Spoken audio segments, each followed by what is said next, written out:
What's up guys, it's Austin, and today I'm going to be telling y'all 5 reasons why the Yugo would make a great first car.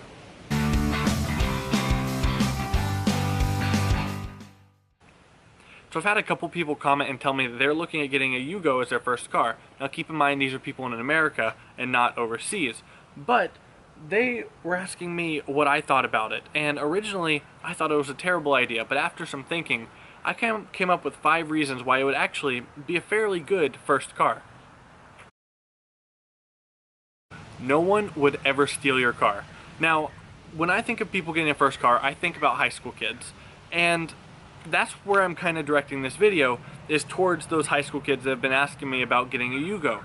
And typically in high schools, you have a big parking lot with a lot of cars. So if somebody wanted to go out there and steal one, odds are they're not going to pick this.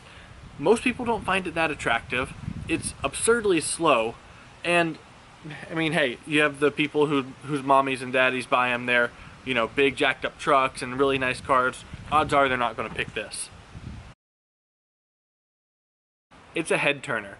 Now, most people don't think of a Yugo. When you think of a Yugo, you think of the worst car ever made, but you don't think of a head turner. But really it is. No matter where you go, people stop and stare at it, whether it's because they had one when they were in high school or just because they haven't seen one in forever. It's a really, really cool car as your first car to kind of get you that attention, and you can really take it to any car show as a first car, as a really cheap first car, and there's not many cars that are like that. You can't do that with a Toyota Corolla that costs the same amount.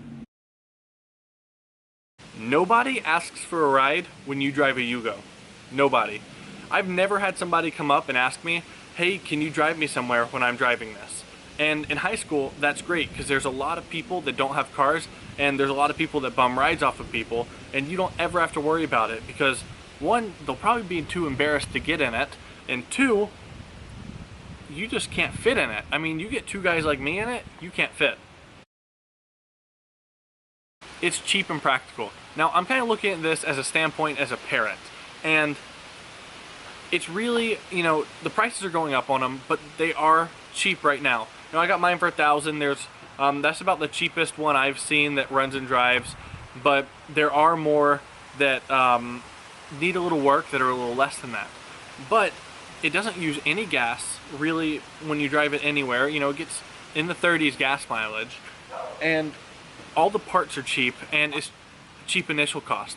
So I mean, when comparing it to a typical first car being a Toyota Corolla, Nissan Sentra, all those cars, this really isn't a bad option if you're looking at it just from a money standpoint. It's reliable.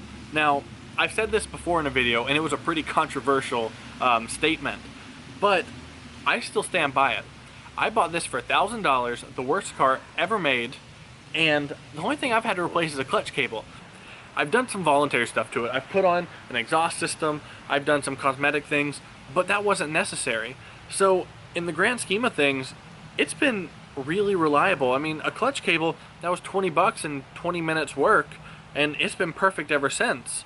So, I mean, it has over 100,000 miles on it, and as a first car, that's not terrible. But if y'all like the video, please consider subscribing. It really helps me out, and I have some really, really cool things coming up. But as always, thanks for watching.